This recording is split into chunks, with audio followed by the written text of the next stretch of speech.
especially not Ring of Thune. I like the Vigilant too much. Well, we have to mulligan this hand, I'm afraid, as much as I don't want to. He goes to 6 cards, and so do we. We go to 5, and, well, I don't think I can mull the 4, so that sucks, but we'll still be okay. If he had a fast start, it'd be really awkward for us, but there are only a couple of duty bound. We have triple Prey Upon. We got a Forest here. Even though we're more likely to draw Forest, I still feel like Forest is a better call there. 3 Prey Upons, a Divine Verdict, and a creature we can't play, hey? Well, thank you, Moto Shuffler. We need to hit any of the enter the battlefield creatures. So he's got red in his deck? Okay. That's fine. Giant Scorpion is not exactly killing us. It does, however, blank Prey Upon pretty crazily. However, Divine Verdict, I think, is going to get that Giant Scorpion. I just have a feeling. And then, I mean, if Roaring Primadox has to bounce himself to get a creature off my fucking endless amounts of Prey Upons, then I guess that's okay. So now he plays nothing. I'm going to play that and ship the turn. So he's got red, but he doesn't have his blue out. I'm going to Divine Verdict to Scorpion here just to buy myself some time. He hasn't played blue, which means I don't have to worry about Counterspell, but there's a really good opportunity for him to have... Well, now I'm just going to 2-for-1 him. This is why auras are never good, children. So he attacks, and doesn't have counter magic. I Divine Verdict it, and he cries. So if I go Roaring Primadox, there's nothing to do other than play him, let him hit it, and I think I would rather just wait.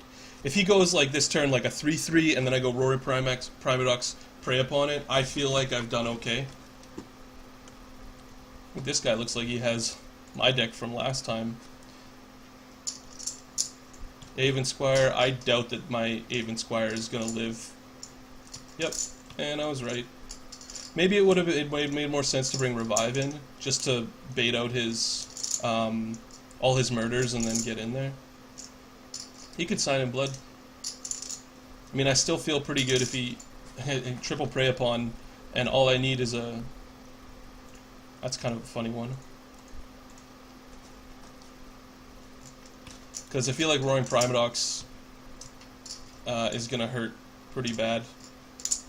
You know, if he doesn't kill my Crusader, Roaring Primadox bounces himself, which is a pain in the ass, but it is what it is. This guy looks like he's on the all-spell deck that I was on last time that just is horrible to play.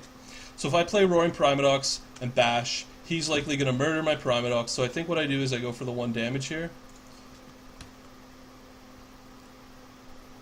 And wait for another creature to hit the board.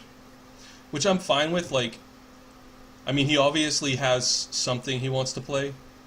It's not an Essence Scatter. So yeah, this turn I get to go Roaring Primadox, kill his Welcome Turn, and, you know, he has to have, he has to use his removal spell to kill my Roaring Primadox before I Prey Upon it.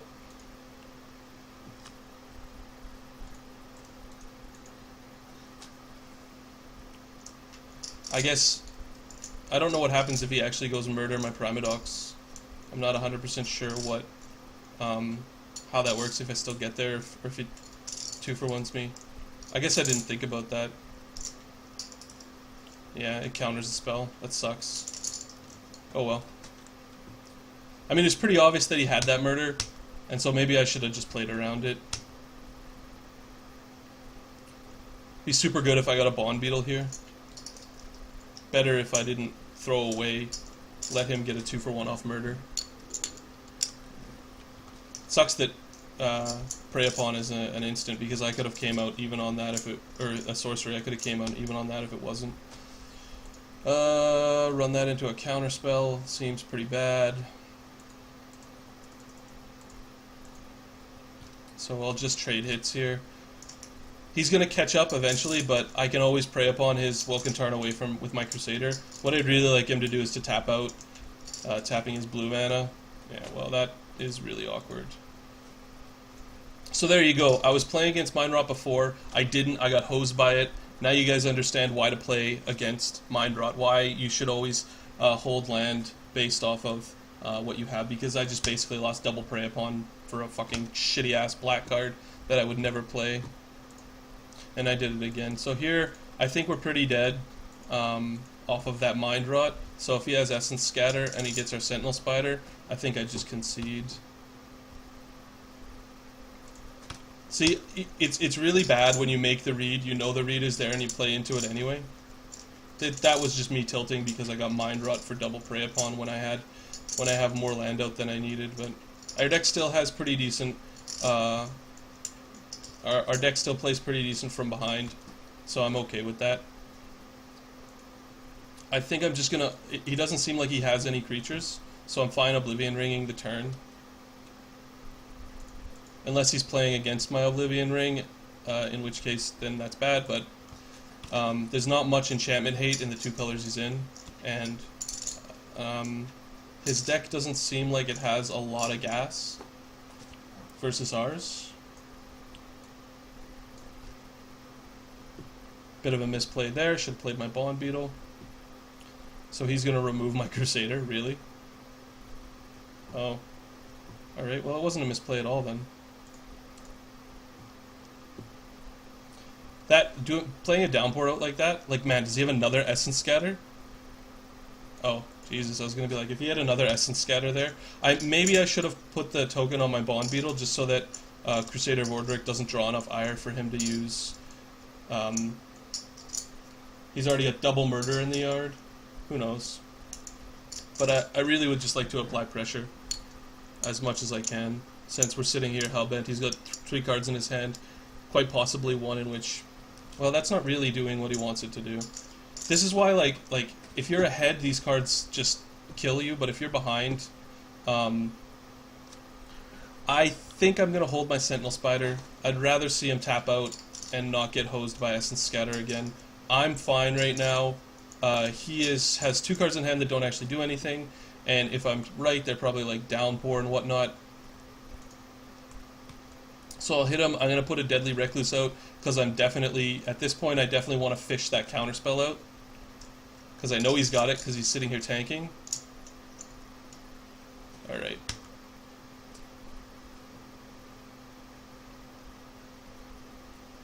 So now, do you think he's got another counterspell as his last card? Well, you know what? I'm killing him. He's got a 3-turn clock on him. I have absolutely no reason to play into another counterspell. My guess is it's a negate. But he doesn't have any creatures in his deck, and I have a Divine Verdict in my hand. Plus, Crusader of Orderic will just kill him in 3 turns, and I like my top deck because it's all creatures over his top deck quite a bit. So he's got another Sleep. No, he's got Scroll Thief. Well, Scroll Thief is a card. However, you're not going to get to draw anything off him. Ophidian is sweet, especially if you have Tricks of the Trade. If he goes Tricks of the Trade on his Ophidian, I'm going to be so happy. Oh, he Dark Favored it. Man, you're just not having a good time. I still don't trust that he doesn't have a counterspell, so I'm going to go Ring. I'm going to equip it. And I'm going to shift the turn. I think he attacks with his Scroll Thief. That's my guess. My guess is he attacks with his Scroll Thief. I don't think he has any way of protecting it. So I Divine Verdict it, and then I get like Ultra Value, plus Crusader of Orderic now has Vigilance and could battle it with it even. If he doesn't, I'm fine just attacking into him and killing Scroll Thief on the block.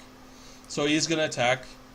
I'm going to Divine Verdict it, and he's going to cry Cinderella Tears.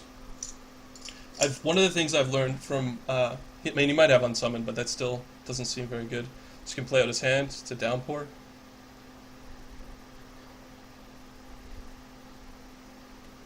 Oh, no, something big. That's funny. Really funny considering...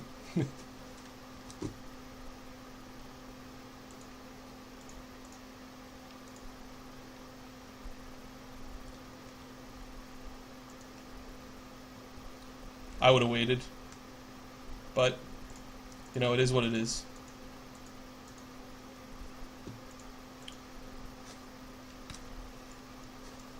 Next turn, he essentially is dead. Hey, we got there. That's one pack, and we go up to the winner's bracket. This deck seems very sweet.